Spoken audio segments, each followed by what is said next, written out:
तुम जहां रहो लेकिन मौत लेने आएगी। क्या फकीर क्या सुल्तान,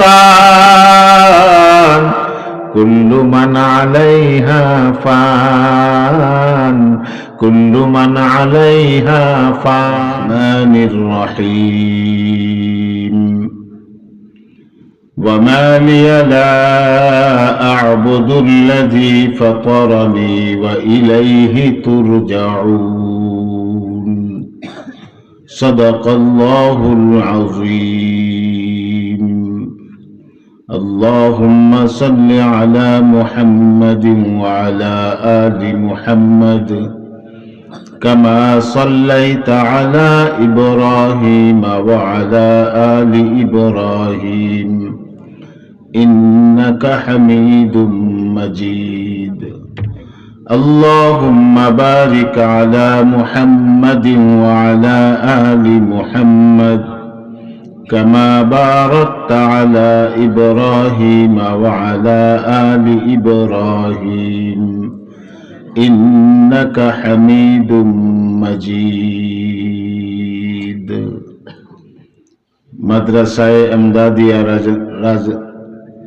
রামচন্দ্রপুর ইসলামপুরের উদ্যোগে আয়োজিত আজকের এই ইসলামী মহাসম্মেলনের প্রথম দিনের সদরে মোহতারাম হযরত উলামায়ে কেরাম, বেরাদারানে ইসলাম, পর্দার অন্তরালে আমার মা ও মেয়েরা,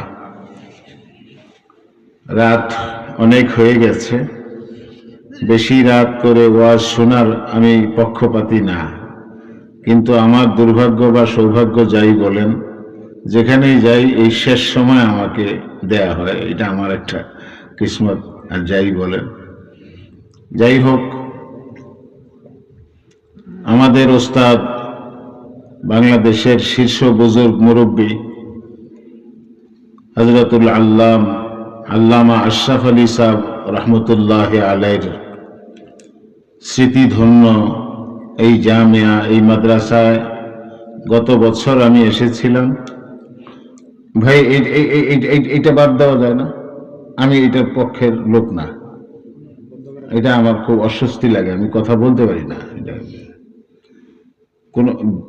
কোনো প্রয়োজন ছাড়া আমি এটার পক্ষে না, দরকার হলে ভিন্ন কথা,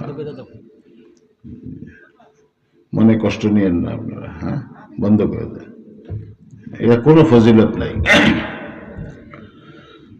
যাই হোক ভাই, হুজুরের মকবারা এখানে আছে। দুইবার আল্লাহ তাআলা আমাকে, আমার মতো একটা তুচ্ছ মানুষকে এখানে আসার তৌফিক দিয়েছেন। মাদ্রাসার মুহতামিম সহ নির্বাহী কমিটির যারা সভাপতি, সেক্রেটারি যারা আছেন, সকলকে আমি আন্তরিক মোবারকবাদ, ধন্যবাদ জানাই। তাহে দিল সে শুকরিয়া জানাই যে ওনারা আমাকে এখানে আহ্বান করেছেন, ডেকেছেন। আল্লাহ তাআলা আমাকে আসার, বলার, বসার তৌফিক দিয়েছেন, এই জন্য শুকর আদায় করি আলহামদুলিল্লাহ। আমাদের হযরত আল্লামা আশরাফ আলী সাহেব রহমতুল্লাহ আলাইহির একটা উসুলের কথা আমি আপনাদেরকে বলবো, যে ওনার জীবনে একটা নিয়ম ছিল যে উনি কোনো সময়ই মানুষকে নেতিবাচক কথা বলতেন না, সবসময়ই ইসবাতি, ইতিবাচক কথা বলতেন। যদি কখনো নসিহত করতেন, কাউকে যদি ওয়াজ করতেন, তো ওনার ওয়াজের মধ্যে খুব একটা নেতিবাচক কথা পাওয়া যেত না। এটা হচ্ছে এমন, যেমন আপনাদের এলাকা, আমি জানি না, এখানে অনেক মানুষ এমন আছে যারা সব দেওবন্দি মানুষ, এমন না। কিছু মানুষ আছে যারা দেওবন্দি না, কওমি মাদ্রাসার পক্ষের মানুষ না, ওনারা হয়তো অন্য কোনো পীরের মুরিদ অথবা অন্য কোনো চিন্তা চেতনার ধারক বাহক, এরকম অনেকেই আছে। আমরা জানি যে রসুলের সুন্নতের বাইরে যারা চলবে তাদেরকে সাধারণত আমরা বেদাতি বেদাতি বলে কি করি, তাদেরকে আমরা মানে আপনার গিয়ে উল্লেখ করি যে অমুক বেদাতি অমুক বেদাতি। হুজুর এই কাজটা কখনো করতেন না। উনি জাআল হক ওয়া যাহাকাল বাতিল, সত্য যদি আসে সেখানে বাতিল দূর হবেই, আলো যদি আসে সেখানে অন্ধকার দূরীভূত হবে, এটাই স্বাভাবিক। এই জন্য হুজুর ওনার সমগ্র জীবনে উনি সুন্নতের এত পাবন ছিলেন, উনি সুন্নতের এমন ভাবে অনুসরণ করতেন যে ওনার এই আখলাক দেখে, ওনার চলা বলা উঠা বসা কথা বলার আন্দাজ দেখে একটা এলাকা, শুধু এলাকা নয়, বাংলাদেশের যেখানেই তিনি গিয়েছেন সেখানেই একটা আলো উনি ছড়িয়ে এসছেন। এবং আমি মনে করি যে ওনার যে এলাকা, যে এলাকায় উনি বসবাস করেছেন, এই দ্বীনি ইদারা কায়েম করেছেন এবং যেখানে তিনি এখন শুয়ে আছেন, এই জায়গাটাকে উনি ওনার মতো করেই আবাদ করে গেছেন, যার কারণেই এত সুন্দর একটা দ্বীনি প্রতিষ্ঠান আজকে সুন্দরভাবে চলছে। মেরে ভাইও, আপনাদেরকে বলি একটা কথা, যে আপনার এলাকা থেকে অন্ধকারকে আপনি দূরীভূত করতে পারবেন না যতক্ষণ পর্যন্ত আপনি নিজে সুন্নতের উপর আমল না করবেন। আপনাতে হ্যাঁ জো, এক বুজুর্গ বলেন, আপনাতে হ্যাঁ জো सीरते खैरुल अनाम लोग, अपनाते हैं जो सीरते खैरुल अनाम लोग, करते हैं जहां सुन्नतों का एहतमाम लोग, करते हैं जहां सुन्नतों का एहतमाम लोग, दूर होते हैं बिदात सुन्नत के आने से, नक्श कदम नबी के हैं जन्नत के रास्ते, अल्लाह से मिलाते हैं सुन्नत के रास्ते। এই কথাগুলো এই যে আপনি যদি সুন্নতের উপর আমল করেন, আপনার সুন্নতি আমল দেখে আপনার আশপাশ আলোকিত হবে, এটাই স্বাভাবিক। এই জন্য আমরা যারা সহি দ্বীনের সমাজ এবং সহি দ্বীনের বুঝ আল্লাহ তাআলা যাদেরকে দিয়েছেন, তারা যদি একটু সচেতন হই আর আমরা যদি একটু অনুভূতি সম্পন্ন হই, তাহলে ইনশাআল্লাহ ওই এলাকার ভিতরে আলো ছড়াবেই। ওখান থেকে বিদআত বলেন, শিরক বলেন, সব কিছু দূরীভূত হবে। আমাদেরকে করতে হবে কি? সেটা হলো যে আমি কে, এই পরিচয়টা আমার জানতে হবে, বুঝতে হবে, এই অনুভূতিটা আমার থাকতে হবে। আমি কোরআনে কারীমের একখানা আয়াত তেলাওয়াত করেছি, এই আয়াতের আলোকে কয়েক মিনিটের মধ্যেই আমি আমার কথাগুলো কি করব, গুছিয়ে নেব ইনশাআল্লাহ। মেরে ভাইও, আল্লাহ রাব্বুল আলামিন আমাদেরকে এই যে আসার বসার তৌফিক দিয়েছেন, দুনিয়াতে আমাদেরকে পাঠানো থেকে শুরু করে আল্লাহ তাআলা কত অসংখ্য অগণিত নিয়ামত আমাদেরকে দিয়েছেন। প্রথম কথা হচ্ছে এই যে আমাদের ওই নিয়ামতগুলি সম্পর্কে সচেতন হওয়া। একজন মুমিনের প্রধানতম বৈশিষ্ট্য হচ্ছে সে যে নিয়ামতগুলি পেয়েছে আল্লাহর কাছ থেকে, যে নিয়ামত আমার ভাই একটু আগে বলেছেন যে আমাদের জন্য সবচেয়ে বড় নিয়ামত, রিজওয়ান রফিকি সাহেব বলেছেন সবচেয়ে বড় নিয়ামত আমরা নবী মুহাম্মদ সাল্লাল্লাহু আলাইহি সাল্লামের উম্মত হিসেবে দুনিয়াতে আছি। এইরকম অসংখ্য নিয়ামত আমার ব্যক্তিগত জীবন থেকে শুরু করে আমার মৃত্যু পর্যন্ত আল্লাহ তাআলা যত নিয়ামত আমাকে দিয়েছেন, এই নিয়ামত সম্পর্কে সচেতন হওয়া, এটা প্রত্যেক মুমিনের একটা বিশেষ বৈশিষ্ট্য। আল্লাহু আকবার। তিন ভাবে নিয়ামতের শুকর আদায় করা যায়। প্রথমত আন্তরিকভাবে নিয়ামতের স্বীকৃতি দেওয়া, মনে মনে আল্লাহ তাআলার নিয়ামতের শুকরগুজার হওয়া। দুই নম্বর হলো মৌখিকভাবে নিয়ামতের স্বীকৃতি দেওয়া। তিন নম্বর হচ্ছে যে নিয়ামত যে মালিক দিয়েছেন ওই মালিকের সন্তুষ্টি অনুযায়ী নিয়ামতের ব্যবহার করা। এই তিনটা গুণ যদি আমাদের মধ্যে থাকে তাহলে কি হবে জানেন? ওই মানুষটা দুনিয়াতে সফল হবে এবং আখিরাতেও সে সফল হয়ে যাবে। তো ভাই, আল্লাহ রাব্বুল আলামিন আমাদেরকে সৃজন করেছেন, আমাদেরকে মানুষ হিসেবে পাঠিয়েছেন। এই মানুষ হিসেবে পাঠানোটা আল্লাহ তাআলার সবচেয়ে বড় নিয়ামত। যে হায়াত আমরা পেয়েছি, আমরা জানি নিশ্চিত করে যে আমি যে দুনিয়াতে এখন আছি, এই দুনিয়াতে আমি চিরকাল থাকব না। আমার জন্য নির্ধারিত হায়াত সম্পন্ন হয়ে গেলেই আমাকে এই দুনিয়া থেকে কি করতে হবে? চলে যেতে হবে। বাচ্চারা, আমাদের অনেক ভাইরা, বাচ্চারা বিশেষ করে মাদ্রাসার বাচ্চারা কবিতা পড়ে, ইহা হাম সব মুসাফির হ্যাঁ ওহি আখির ঠিকানা, ইহা হাম সব মুসাফির হ্যাঁ কবর আখির ঠিকানা, কোই আগে রওয়ানা হ্যাঁ কোই পিছে রওয়ানা। আমরা জাস্ট মুসাফির, আমরা সাধারণত মুসাফির, সাধারণ এক মুসাফির। এই দুনিয়াটা হলো আমাদের রাস্তা। আরেকজন লেখে এইভাবে, তু ফকত মুসাফির হ্যায় ये दुनिया रास्ता है। দেখেন কত সহজ কথা, তু ফকত মুসাফির হ্যায় ये दुनिया रास्ता है, फिर भी इस हकीकत को तू नहीं समझता है। এই বাস্তবতাকে তুমি বোঝার চেষ্টা করো না। এটাই বাস্তব যে তুমি একজন মুসাফিরের মতো, তুমি এসেছো এখানে কয়েকদিন থাকবে, তারপরে আবার তোমাকে আসল জায়গায় তোমাকে প্রত্যাবর্তন করতে হবে, চলে যেতে হবে। এটাই মানুষের জীবনের হাকিকত। বলে তু ফকত মুসাফির হ্যায় ये दुनिया रास्ता है, तू फकत मुसाफिर है ये दुनिया रास्ता है, फिर भी इस हकीकत को तू नहीं समझता है। 4 दिन का है मेहमान कुल्लु मन आलैहा फान। তুমি মাত্র 4 দিনের মেহমান, এখানে তুমি থাকতে পারবে না।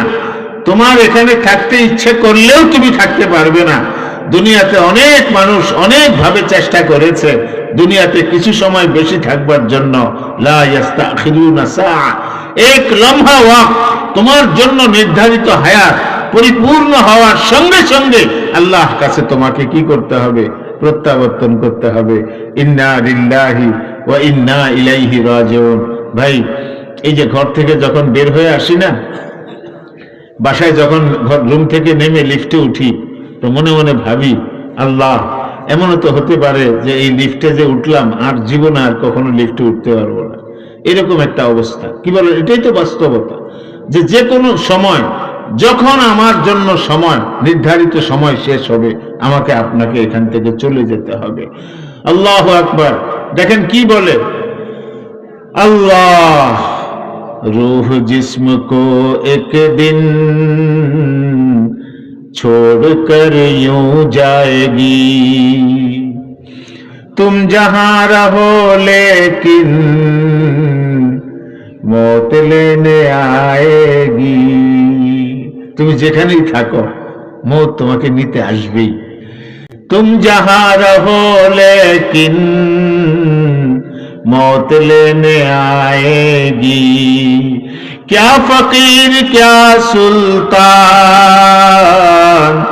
कुल्लु मन अलैहा फान, कुल्लु मन अलैहा फान। এই হাকিকত, এইটুকু কথা তো আমরা বুঝে আসছি, ঠিক কিনা? ওয়াজ না করলেও আপনারা বুঝেন। যে আল্লাহকে মানে না সেও বুঝে যে এই দুনিয়াতে আমার থাকার জায়গা না, এখান থেকে আমাকে একটা সময় পরে চলে যেতে হবে।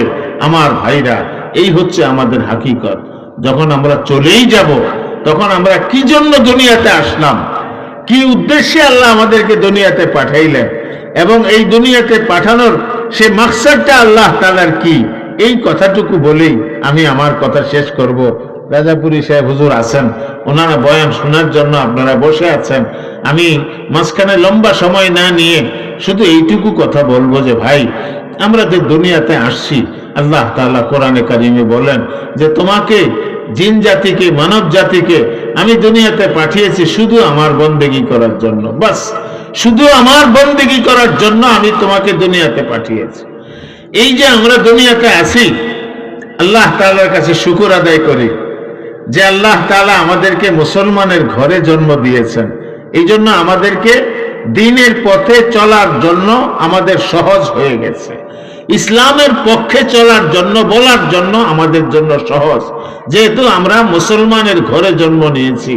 আপনি তো বলেন, যদি আপনি মুসলমানের ঘরে আমরা জন্ম না নিতাম, তাহলে আমাদের দ্বীনের উপর আসাটাই তো একটা দুরূহ ব্যাপার ছিল, কঠিন ব্যাপার ছিল। আল্লাহ তাআলার ফজল ও করম, আল্লাহ তাআলার অশেষ মেহেরবানি যে আল্লাহ তাআলা আমাদেরকে মুসলমানের ঘরে দ্বীনি একটা আবহ, দ্বীনি একটা পরিবেশে আল্লাহ তাআলা আমাদেরকে মানুষ হিসেবে দুনিয়াতে পাঠিয়েছেন। ভাইরা আমার, সুতরাং আমাকে বুঝতে হবে যে আমি কি জন্য এসছি শুধুমাত্র আল্লাহ তাআলার বন্দেগী করার জন্য। আমার কি কাজ? সব কাজ হবে আল্লাহ তাআলার সন্তুষ্টিকে সামনে রেখে। আজকে যে আপনারা এখানে আসছেন, কোনো অন্য উদ্দেশ্য আছে? একমাত্র উদ্দেশ্য কি? যে আল্লাহকে সন্তুষ্ট করা, ঠিক কি না? তো আমরা আল্লাহকে সন্তুষ্ট করার জন্য আমাদের জীবনের সমস্ত কাজকর্ম। আপনি যদি এই কথা প্রশ্ন করেন যে হুজুর, আমি যদি সারাদিনই ইবাদত বন্দেগী করি, তাহলে আমি খাবো কি? চাকরি করব কেমনে? আমি ব্যবসা করব কখন? না, এক বুজুর্গ বলেন, নমি গোয়ম কে আজ দুনিয়া জুদাবাস, নমি গোয়ম কে আজ দুনিয়া জুদাবাস, বাহার কারে কে বাসি বা খুদাবাস। আমি বলি না এই কথা যে তুমি তোমার সমস্ত কর্ম ছেড়ে দাও, জঙ্গলে চলে যাও, ব্যবসা ছেড়ে দাও, চাকরি ছেড়ে দাও, সংসার ধর্ম ছেড়ে দাও, পরিবার পরিজনদেরকে ত্যাগ করো, এইটা আমি বলি না। আমি বলি কি, তুমি যা কাজ করবে, দুনিয়াতে যে আমলটা করবে, ওই আমলটার একমাত্র উদ্দেশ্য থাকবে আল্লাহ, একমাত্র লক্ষ্য থাকবে তোমার আল্লাহর সন্তুষ্টি। তুমি ব্যবসা করো, তোমার এই ব্যবসা আল্লাহকে রাজি খুশি করার জন্য হতে হবে। তোমার ব্যবসা এমন হবে যে তোমার ব্যবসা তোমাকে জান্নাতে নিয়ে যাবে। তোমার চাকরি এমন হবে যে চাকরি তোমাকে জান্নাতে নিয়ে যাবে। তোমার ইমামতি এমন হবে যে ইমামতি তোমাকে জান্নাতে নিয়ে যাবে। তোমার কৃষিকাজ এমন হবে যে কৃষিকাজ করার বিনিময়ে আল্লাহ তাআলা তোমাকে জান্নাত দিয়ে দিবেন। আপনারা বলবেন, হুজুর এটাও কি সম্ভব? হ্যাঁ, এটাও সম্ভব। আপনার দোকানদারি একটা উদাহরণ। আপনি যদি শরীয়ত সম্মত উপায়ে ব্যবসা করেন, একটা ছোট্ট উদাহরণ দিই। যেমন আপনি মাল বিক্রি করেন, যে কোনো পণ্য, যে কোনো মাল, এই মালের গুণাগুণ সম্পর্কে আপনি পরিজ্ঞাত আছেন, মানে সম্যক আপনার জ্ঞান আছে, আপনার জানা আছে যে এই মালের গুণাগুণ কি এবং এই মালের অবস্থাটা কি। শরীয়ত বলে এই কথা, যিনি মাল বিক্রি করবেন তিনি সতর্ক হবেন মাল বিক্রি করার ক্ষেত্রে। আর বর্তমান জামানার আইন বলে যে যিনি ক্রেতা হবেন, কনজিউমার হবেন, যিনি মালটা খরিদ করবেন, খদ্দের হবেন, ওই খদ্দের সতর্ক হতে হবে। একটা মাল, একটা শাড়ি আপনি কিনেছেন, একটা লুঙ্গি, ঘরে গিয়ে দেখলেন যে লুঙ্গিটা একটু কোথাও ফুটো আছে বা ছিঁড়া আছে বা ক্ষতি খারাপই আছে। আপনি কি করলেন?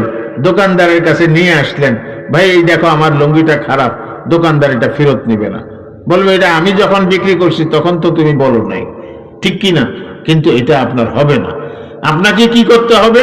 যিনি বিক্রেতা হবেন উনি সতর্ক হবেন, মাপের ব্যাপারে উনি কি করবেন? সতর্ক হবেন, যাতে খদ্দের এক রত্তি কম যেন মেপে কম দেওয়া না হয়।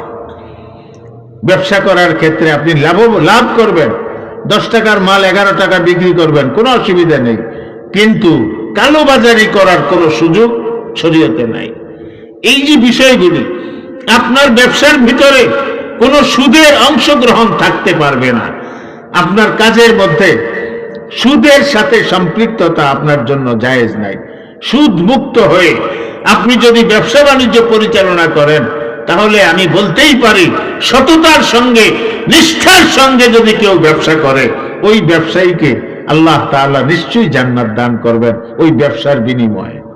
অথচ আপনি বলবেন যে হুজুর আমার ব্যবসা আমি করছি, এই ব্যবসা থেকে লব্ধ যে আয় আসছে, এই আয় দিয়ে আমি আমার পরিবার পরিজনকে পরিতোষণ করছি, পরিপালন করতেছি, তাদেরকে আমি আহার্য, তাদের খাওয়া খাদ্য বস্ত্র বাসস্থানের ব্যবস্থা করছি, তাহলে আল্লাহ কেন দিবেন? বললে হ্যাঁ, এটাই কথা, যে তোমার দুনিয়াতে যা কিছু কাজকর্ম হবে সমস্ত কাজের মধ্যে তুমি আল্লাহকে রাখবে, আল্লাহর হুকুমকে রাখবে, আর রাসূল সাল্লাল্লাহু আলাইহি ওয়াসাল্লামের তরিকাকে তুমি রাখবে। এই দুই জিনিসের মাধ্যমে তোমার কার্যক্রম চলবে, তোমার পথ চলা হবে, যেই কাজই করো না কেন, যে কাজই করো না। আপনি ওয়াজ করবেন, ওয়াজের ক্ষেত্রেও আপনাকে কি করতে হবে? অনেক সতর্ক হতে হবে। আপনার এই ওয়াজ এবং এই উদ্দেশ্যে হবে না যে শুধুমাত্র দুনিয়া কামাইয়ের জন্য আপনি ওয়াজ করবেন, এই না। মানুষের হেদায়েতের চিন্তা, উম্মতের ফিকির ভিতরে নিয়ে আপনাকে কথা বলতে হবে এবং ইখলাসের সঙ্গে কথা বলতে হবে। যারা শুনবে তারাও ইখলাসের সঙ্গে শুনবে, আর যারা বলবে তারাও ইখলাসের সঙ্গে বলবে। আমাদের বুজুর্গার দিনরা এইভাবেই মানুষকে কি করেছেন? ওয়াজ নসিহত করেছেন। গত বছর আমি আসছিলাম, একটা কিস্সা বলতে গিয়েও বলতে পারি নাই। আমাদের এক বুজুর্গ হযরত শাহ আব্দুল গনি রহমতুল্লাহ আলাইহি দিল্লির শাহী জামে মসজিদে একদিন বয়ান করতেন। যেদিন বয়ান করতেন অনেক মানুষ হতো। একদিন তিনি বয়ান করেছেন, 2 ঘন্টা বয়ান করেছেন। 2 ঘন্টা বয়ানের পরে যখন উনি বের হয়ে মসজিদ থেকে বের হয়ে যাবেন, এমন সময় দেখলেন যে একটা গ্রামের সাদামাটা পোশাকের একটা মানুষ, উনি দৌড়িয়ে দৌড়িয়ে মসজিদের দিকে আসতেছে। হুজুরের নজর ওই লোকটার উপর পড়েছে। পড়ার পরে হুজুর চিন্তা করলেন যে ভাই क्या बात है, तकरीर तो खत्म हो गई, सब लोग चले गए और ये आदमी भाग के मस्जिद की तरफ आ रहे हैं, क्या बात है, कोई मुसीबत हो गई? যে সবাই চলে গেছে, দোয়া হয়ে গেছে, আর এই লোকটা এখন মসজিদের দিকে আসতেছে, ঘটনাটা কি? ওই লোকটা আস্তে আস্তে হুজুরের সামনেই এসে গেছে, এসে হুজুরকে সালাম দিচ্ছে, হুজুর अस्सलामु अलैकुम। हुजूर बोले वालेकुम अस्सलाम, भाई क्या बात है, कोई मुसीबत है, कोई परेशानी है, तुम इतनी भाग के कहां से आ रहे हो, कोनो असुविधा, कोनो परेशानी, তুমি এরকম দৌড়ে দৌড়ে আসতেছো, ঘটনা কি? তখন ওই লোকটা বলতেছে, হুজুর मैं बहुत दूर गांव में रहता हूं, অনেক দূরে গ্রামে আমি থাকি। मैंने सुना है हजरत शाह अब्दुल गनी साहब आज तकरीर फरमाएंगे, कुरान की तफसीर करेंगे, तो उस तफसीर को सुनने के लिए मैं आया हूँ। बड़े आरजू लेकर आया, बड़े उमंग लेकर आया। हुजूर আমি অমুক দূরে গ্রামে থাকি, অমুক গ্রামে আমার বাড়ি, অমুক গ্রামের বাসিন্দা আমি শুনেছি আজকের দিনে হযরত শাহ আব্দুল গনি সাহেব দিল্লির জামে মসজিদে বয়ান করবেন। আমি বড় আশা নিয়ে কোরআন শোনার জন্য ওই গ্রাম থেকে এসেছি। এজন্য হুজুর অনেক দূরের গ্রাম, আসতে আসতে একটু দেরি হয়ে গেছে। হুজুর তাকরীর খতম হয়ে গেছে, শেষ হয়ে গেছে ওয়াজ। তো হুজুর বললেন যে তুমি কার ওয়াজ শুনতে আসছো? বলে হুজুর আমি শাহ আব্দুল গনি সাহেবের ওয়াজ শুনতে আসছি। बोले शाह अब्दुल गनी ওয়াজ শুনতে আসছো, তুমি তাকে চেনো? उनको जानते हो? তুমি কি তাকে চেনো? बोले जी ना हुजूर, हजरत को मैंने देखा नहीं। कह रहे मियां, तुम जिसकी तकरीर सुनने आए हो वो अब्दुल गनी तो मैं हूं। তুমি যে আব্দুল গনির ওয়াজ শুনতে আসছো, আমি তো সেই আব্দুল গনি, আমি তো 2 ঘন্টা ওয়াজ করেছি। বলে তাই নাকি হুজুর? বলে হ্যাঁ, 2 ঘন্টা ওয়াজ হয়েছে, দোয়া হয়ে গেছে, সব মানুষ চলে গেছে, এখন তুমি এত বেলা করে আসছো কোরআন শোনার জন্য, তুমি তো আমার বড় বিপদে ফেলে দিয়েছো মিয়া। তখন হুজুর একটু চিন্তা করে বললেন, আচ্ছা ঠিক है, जब आ गए हो तो जीने पर बैठ जाओ। তুমি যখন এসেই গেছো, এই সিঁড়ির মধ্যে তুমি বসো। ওই ভিতরে আমি 2 ঘন্টা যে ওয়াজটা করছিলাম, ওই ওয়াজটা তোমাকে আমি মোটামুটি শুনিয়ে দিতেছি, তুমি এই সিঁড়ির মধ্যে বসো। হুজুর ওয়াজ শুরু করবেন, এমন সময় খাদেমের মেজাজ খারাপ হয়ে গেছে। খাদেম বলে, হুজুর अंदर 1000 आदमी के लिए 2 घंटा ये तो ठीक है, मुनासिब है। ভিতরে 1000 মানুষের জন্য 2 ঘন্টা বয়ান করেছেন, এটা তো ঠিক আছে, মুনাসিব, সঙ্গত। लेकिन यहाँ एक आदमी के लिए फिर 2 घंटा, ये बात समझ में नहीं आई।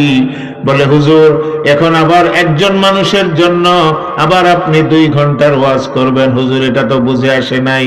হুজুর বলেন, তোমাদের বুঝেও আসবে না, কারণ তোমাদের নজর হলো সংখ্যার দিকে, 1 আর 1000-এর দিকে, আর আমার নজর হলো আমার মাওলার সন্তুষ্টির দিকে। একজন মানুষকে বয়ান করার কারণে আমার মালিক যদি আমাকে হাসরের ময়দানে ডাক দিয়ে বলেন, ও আব্দুল গনি, তুমি আমার একজন কোরআনের প্রেমিককে কোরআন শুনিয়েছিলে, তুমি বিরক্ত হও নাই, কোরআন শুনিয়েছ এবং তুমি তোমার দায়িত্ব পালন করেছ, তোমার এই আমলটা আমার পছন্দ হয়েছে, এর বিনিময়ে আমি তোমাকে মাফ করে দিলাম, যাও তুমি জান্নাতে চলে যাও। ভাই, ইখলাসের পুরস্কার আছে। এই যে আমরা বর্তমানে যে ট্রেডিশন, এই ট্রেডিশন একটা ইখলাসের উপর উঠে আসতে হবে আমাদের সবাইকে। শ্রোতা মণ্ডলী যারা আছেন তাদেরকেও আজকে যদি এখানে মনে করেন একজন বড় নাম ভাইরাল শব্দটা আছে, ভাইরাল কোনো বক্তার ওয়াজ হইতো, তাহলে হাজার হাজার মানুষ হইতো। মানুষের তো ওয়াজ মানে কান সুখ করা হলো উদ্দেশ্য। আল্লাহ মাফ করুক, বেশিরভাগ সকলে না, সবাই না, আমি মনে করি যারা এরকম নিয়ত করে কান সুখ করার জন্য যারা ওয়াজ শুনতে আসে, ওয়াজ শোনার দ্বারা তাদের কোনো ফায়দা হবে না। এই জন্য ভাইরা আমার, আমরা যারা এখানে আসছি, এই আসার উদ্দেশ্যটা আমাদেরকে বুঝতে হবে যে আমরা তো আল্লাহর গোলাম। বলেন, কার গোলাম আমরা? আল্লাহর গোলাম। তা আমাদের কি হয়ে গেল? আমাদের কি অসুবিধা হলো যে আমার মালিক থেকে আমরা বিচ্ছিন্ন হয়ে গেছি? আল্লাহর হুকুমের সঙ্গে আমাদের কোনো সম্পর্ক নাই। আল্লাহ বলেন ডানে যাও, আর আমরা যাচ্ছি বামে। আল্লাহ বলেন তুমি এটা করো। এই যে আমার ভাই ওয়াজ করে গেলেন, ওমা আতাকুমুর রাসূলু ফাখুযুহু, আল্লাহর পক্ষ থেকে রাসূল যা নিয়ে এসেছেন সেটাকে তোমরা ধারণ করো। ওমা নাহাকুম আনহু ফান্তাহু, যা নিষেধ করেছেন, বর্জন করতে বলেছেন, যেটাকে পরিহার করতে বলেছেন, সেটাকে তোমরা কি করো? পরিহার করো, বর্জন করো। কিন্তু আমরা একটাও গুনাহ ছাড়তে পারতেছি না। যে গুনাহগুলি আমরা জানি এটা আল্লাহ নারাজ হয়ে যাবেন, হারাম হারাম হারাম, ওই হারাম কাজ থেকেও আমরা আমাদেরকে কি করতে পারতেছি না? বাঁচাইতে পারতেছি না। এখন আমাদের কি হয়ে গেল? আল্লাহর ভয়, আল্লাহর মহব্বত, রসুলের মহব্বত আমাদের দিলের ভিতরে কঠিন ভাবে জমা হচ্ছে না। কারণ হলো ভাই, কয়েকটা জিনিস। নফসানিয়ত আমাদের উপর এমন ভাবে গালিব হয়ে গেছে, দুনিয়ার আসবাব আমাদের সামনে এত বেশি আকৃষ্টের জিনিস হয়ে গেছে যে আমরা এই দুনিয়ার মোহ, দুনিয়ার ভালোবাসা আমরা ত্যাগ করতে পারতেছি না। অথচ আল্লাহ তাআলা দেখেন, আল্লাহ তাআলা আমাদেরকে কত নিয়ামত দিয়েছেন, এক একটা নিয়ামত। এই যে আমরা বসে আছি এখন, এই যে মনে করেন নিঃশ্বাস বের হচ্ছে, আবার নিঃশ্বাস ভিতরে যাচ্ছে, প্রত্যেকটা নিঃশ্বাসে আমরা আল্লাহর মুহতাজ। কি বলেন, ঠিক কিনা? নিঃশ্বাস বের হয়, আল্লাহর হুকুম ছাড়া ভিতরে যায় না। আল্লাহ যেদিন বলবেন যে না, বাস স্টপ, আর ভিতরে যেও না, আপনি থাকবেন, আমি থাকবো, নিঃসন্দেহে আমরা কি হয়ে যাব? লাশ হিসেবে পরিগণিত হব, এবং কয়েক ঘন্টার ব্যবধানে আমাদের এই দুনিয়া থেকে বিচ্ছিন্ন করে ওই কবর জগতে আমাদেরকে শুইয়ে দেওয়া হবে। এটাই হলো বাস্তবতা। তো যে আল্লাহ এত নিয়ামত দিয়েছেন, ওই আল্লাহর বন্দেগী থেকে আমরা কেন নিজেদেরকে দূরে রাখবো? ভাই বলেন তো। দেখেন, মানুষ সাধারণভাবে দুনিয়াতে কেউ যদি কারো উপকার করে, ওই উপকারী ব্যক্তিটা সবসময় ভালোবাসে যার উপকার করা হয়েছে সে যেন কৃতজ্ঞ হয়, শুকর আদায় করে। আর এমন হাদিসের মধ্যে আছে যে মানুষের শুকর আদায় করে না, সে আল্লাহরও শুকর আদায় করতে পারে না। কথাটা বুঝে আসছে? এখন আপনি দেখেন, হাদিস না মাকুলা, মাল্লাম ইয়াশকুরিন নাস, হাদিস যে কেউ যদি মানুষের শুকর আদায় না করে তাহলে সে কি করতে পারে না? আল্লাহরও শুকর আদায় করতে পারে না। আমরা দুনিয়াতে দেখি যে মানুষ কেউ যদি কারো উপকার করে সারা জীবন সে কৃতজ্ঞ থাকে। স্বাধীনতা যুদ্ধের সময় আমাদের চাঁদপুরে নাখোদারা ব্যবসা করত। নাখোদা বুঝেন? বোম্বাইয়া তাদেরকে নাখোদা বলা হইতো। তারা যখন যুদ্ধের সময় চলে যায় তখন তাদের বাড়ির একজন দারোয়ান, ওই দারোয়ানকে সমস্ত ধন সম্পদের চাবি ওর হাতে দিয়ে যায়। ওই লোকটাকে আমরা চিনতাম, আমরা চাচা ডাকতাম। ওই মানুষটা লেখাপড়া কিছুই জানতো না, হঠাৎ করে সে কোটিপতি, কোটি কোটি টাকার সম্পদ তার হাতে এসে যায়। এখন বিরাট ব্যবসা, লবণের মিল, লবণের ফ্যাক্টরি, ডালের ফ্যাক্টরি, ইত্যাদি ইত্যাদি অনেক কিছু। এই লোকটা আমি দেখলাম সারা জীবন ওই মালিকের কথাগুলি সে বলতো, যে ওই মালিকের কারণে আজকে আমি এই অবস্থায় এসেছি। আয়াজ মা সুলতান মাহমুদ গজনবী রহমতুল্লাহ আলাইহি একজন বড় নেক বাদশাহ ছিলেন। এই কথাটা বলে আমি আমার কথা শেষ করব। ওই নেক বাদশাহ একটা সাধারণ মানুষকে তার সভাসদে অন্তর্ভুক্ত করেছেন। সভাসদ বুঝেন? মন্ত্রী পরিষদের মধ্যে। এ ভাই কই যান আপনারা? দোয়া হয়ে যাবে তো, বসেন। মাহফিলের সৌন্দর্যটা নষ্ট করেন কেন শেষ বেলা? একটু বসেন না, বসেন বসেন।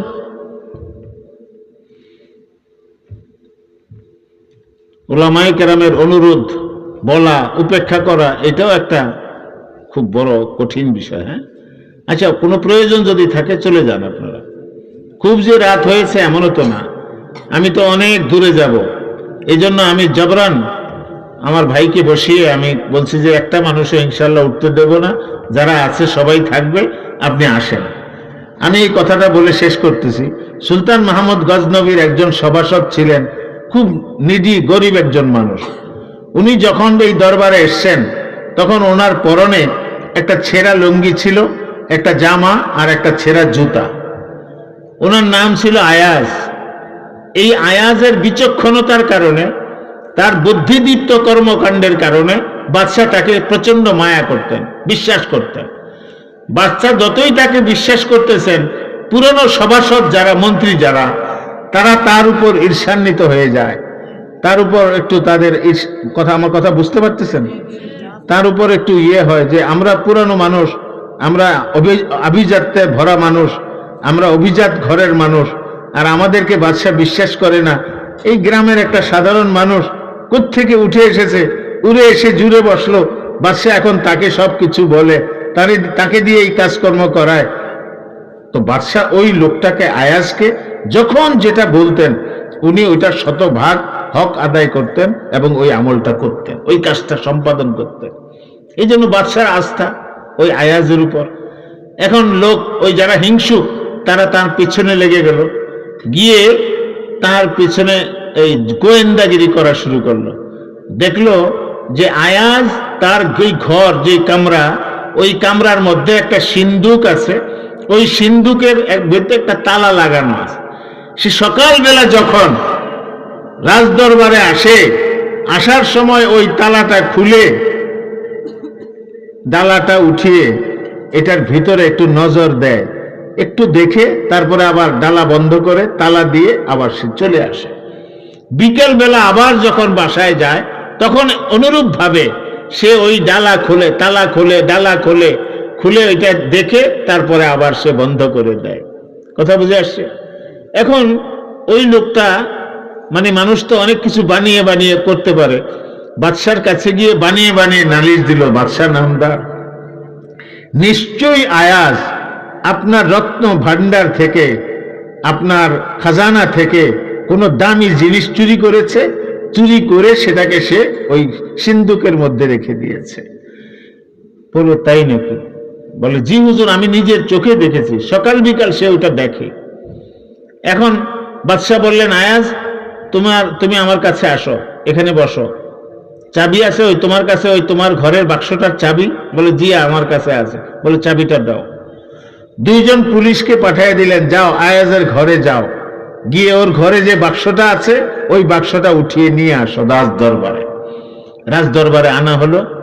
আনার পরে ওই আয়াজকে দিলেন না, ওই পুলিশকে বললেন যে খোলো, এটা ডালা খোলো, তালা খোলো, ডালা খোলো। তালা খুলে, ডালা খুলে যখন ভিতরে দেখলেন, তো বলে যে ভিতরে কি আছে বের করো। ভিতর থেকে যখন বের করা হলো, তখন দেখা গেল একটা ছেঁড়া লুঙ্গি আর একটা ছেঁড়া জামা, পুরনো জামা, আর একটা ছেঁড়া জুতা। এখন বাদশাহ জিজ্ঞেস করলেন যে আয়াজ, তোমার বক্সের ভিতরে কি এই ছিল? বলে জি হুজুর, আমার বাক্সের ভিতরে এই ছিল। বলে আর কিছু ছিল না? বলে না হুজুর, আমার বাক্সের ভিতরে আর কিছুই ছিল না। বলে কি বলো? একটা ছেঁড়া জুতা, একটা জামা আর একটা লুঙ্গি, এই তোমার সম্পদ? এই তুমি সকাল বিকাল দেখো? বলে জি হুজুর, আমি দেখি। বলে কেন, ঘটনা কি? তখন সে আয়াজ বলতেছে, হুজুর যেদিন আমি আপনার দরবারে এসেছিলাম সেদিন আমার পরনে এই ছেঁড়া লুঙ্গিটা ছিল, এই পুরনো জামাটা ছিল, আর এই জুতা জোড়া পরে আমি এসেছিলাম। এই ছেঁড়া জুতা পরে আপনার দরবারে আসার পরে আপনি আমাকে দায়িত্ব দিয়েছেন, আপনি আমাকে গ্রহণ করেছেন, আপনি মহানুভব, আপনি আমার প্রতি অনুগ্রহ করেছেন। আপনার অনুগ্রহে আজ সেই আমি আর আজকের আমি, কত নেয়ামত আপনি আমাকে দিয়েছেন, কত রকমের সম্মান আপনি আমাকে দিয়েছেন, আপনার কারণে আমি কত ইজ্জত লাভ করেছি। হুজুর আপনার এই ইজ্জত যেন দামি হয়, এই জন্য আমার অতীতকে আমি ভুলি নাই। সকাল বিকাল আমার অতীতকে আমি প্রত্যক্ষ করি, অতীতকে আমি খুলে দেখি যে এই আমি আয়াত ছিলাম, এবং আমার বাদশার বরকতে, বাদশার বদান্যতায় আজকে আমি এই পর্যায়ে এসে উপনীত হয়েছি, এইরকম সম্মান আমি হয়েছি। এই জন্য হুজুর আপনার শুকর আদায় করি। আপনার শুকরকে আদায় করার জন্য আমি প্রতিদিন আমার ওই হীন অবস্থাকে প্রত্যক্ষ করি, আমি আমার অবস্থাটাকে দেখি, আমার ছেঁড়া জুতাটা আমি দেখি, আমার ছেঁড়া লুঙ্গিটা আমি দেখি, আমার ছেঁড়া জামাটা আমি দেখি। হুজুর এই হলো আমার সম্পদ। বাদশা তো অবাক।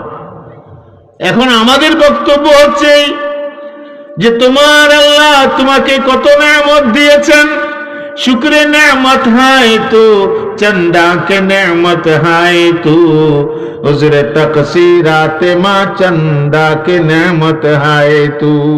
अल्लाहु अकबर।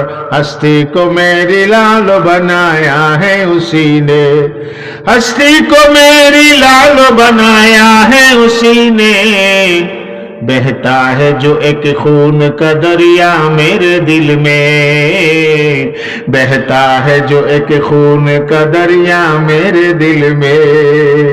আমি কিছুই ছিলাম না, নাপাক 2 ফোঁটা মিশ্র পানির আমার তৈরির উপকরণ, আমার পয়দা হওয়ার উপকরণ কি? মাত্র 2 ফোঁটা মিশ্র পানি। ইন্না খালাকনাহু মিন নুতফাতিন আমশাজ। 2 ফোঁটা মিশ্র পানিকে আল্লাহ রক্তে রূপান্তরিত করেন, রক্তের পিণ্ডে রূপান্তরিত করেন, রক্তের পিণ্ডটাকে গোশতের লোথরা তৈরি করেন। সংক্ষেপে বলতেছি, ওইটাকে একটা অবয়ব দান করেন, তার ভিতরে অস্থিমজ্জা দান করেন। অস্থিমজ্জা বুঝেন তো, এই যে হাড্ডি ইত্যাদি দান করেন, ব্রেন মগজ দান করেন। তারপরে আল্লাহ তাআলা কি করেছেন, ওই আমি যেখানে ছিলাম আলমে আরওয়াহে, সেখান থেকে আমাকে নিয়ে এসে আমার মায়ের উদরের মধ্যে এটাকে ওই প্রাণ সঞ্চার করে দিয়েছেন। আমি নড়াচড়া শুরু করেছি। কয় মাস পরে নড়াচড়া শুরু হয়? হ্যাঁ, কয়েক মাস পরে হয় না, 4 মাস পরে নড়াচড়া শুরু করেছি। আমার শরীরের ভিতরে স্পন্দন এসেছে। তারপরে আপনি আমাকে আমার মায়ের উদরের মধ্যে কুদরতি ভাবে নির্ধারিত সময় আমাকে পরিপালন করেছেন। হে আমার রব, আমি বড় অসহায় প্রাণী, অসহায় মানুষ। আমাকে দুনিয়াতে আপনি আপনার কুদরতি কায়দায় দুনিয়াতে এনেছেন। দুনিয়াতে আসার পরে আমার একমাত্র ক্ষমতা ছিল কান্না। কান্না ছাড়া আমার কোনো অস্ত্র নেই। আমার ব্যথা পেলেও কান্না, ক্ষুধা লাগলেও কান্না। আমার সব কিছু অনুভূতি প্রকাশের একমাত্র মাধ্যম ছিল আমার কান্না। ওই কান্নাওয়ালা ছোট্ট একটা বাচ্চাকে, শিশুকে তিলে তিলে তিলে তিলে আপনি সক্ষম একটা মানুষকে রূপান্তরিত করেছেন। আমি এখন যুবক, আমার এই শক্তিশালী হাত, আমার এই পা, আমার এই সক্ষমতা, আমার এই যোগ্যতা, আমার এই মেধা, আমার এই প্রজ্ঞা, আল্লাহ একমাত্র আপনার দান, আপনার দান, আপনার। কি বলেন, ঠিক কিনা? তো যে আল্লাহ আমাকে এই নিয়ামত দিয়েছেন, আমরা ওই আল্লাহর গোলামি করব না তো কার গোলামি করব? বলেন, কার গোলামি করব? আল্লাহু আকবার। খুজবি লুৎফি কিয়া ইলাহি মাল্লাহু জাদুন কলিল, মুফলিসাম বিসিদকিয়াতি ইনদা বাবিকিয়া জলিল, যমবুহু যমবুন আযীমুন ফাগফিরিজ যমবাল আযীম, ইন্নাহু শাখসুন গরীবুন মুযনিবুন আবদুন জলিল। ভাইরা আমার, এই কথাগুলোর ব্যাখ্যা করার সময় তো আমার নেই। শুধু আমি এইটুকু বুঝি যে আমি অধম, আমি নাচিজ, আমি একটা হাকির বস্তু, আমি একটা মানুষ, তুচ্ছ মানুষ। এই মানুষটাকে আল্লাহ দুনিয়াতে মর্যাদাবান করেছেন, অনেক নিয়ামতে ভূষিত করেছেন, অনেক নিয়ামত অনুগ্রহ আল্লাহ আমাকে করেছেন। সেই আল্লাহর সেজদা ছাড়া, ওই আল্লাহর বন্দেগী ছাড়া, আল্লাহর গোলামি ছাড়া আমি যদি অন্য পথে বিমুখ হই, অন্য পথে আমার পথ চলাকে আমি যদি অন্যদিকে যাই, তাহলে এটা কি আমার জন্য সমীচীন হবে, উচিত হবে না অনুচিত হবে? বলেন ভাই, কি বলেন আপনারা? আমার কথা বুঝেন না? তাহলে বলেন তো, আল্লাহর গোলামি ছেড়ে আমরা কি অন্য কোনো কারো গোলামি করতে পারি? তাহলে আমাদেরকে কি করতে হবে? তাহলে আমাদেরকে আল্লাহর গোলামি শিখতে হবে, যেটা রাসূল সাল্লাল্লাহু আলাইহি সাল্লাম আমাদেরকে শিখিয়েছেন। ঠিক কি না? যে রাসূল যেভাবে নামাজ পড়েছেন আমরা ওইভাবে নামাজ পড়ব, যেভাবে রাসূল অন্যান্য আমল শিখিয়েছেন ওই আমলগুলি আমরা ওইভাবে করব। কে কে রাজি আছে ইনশাআল্লাহ?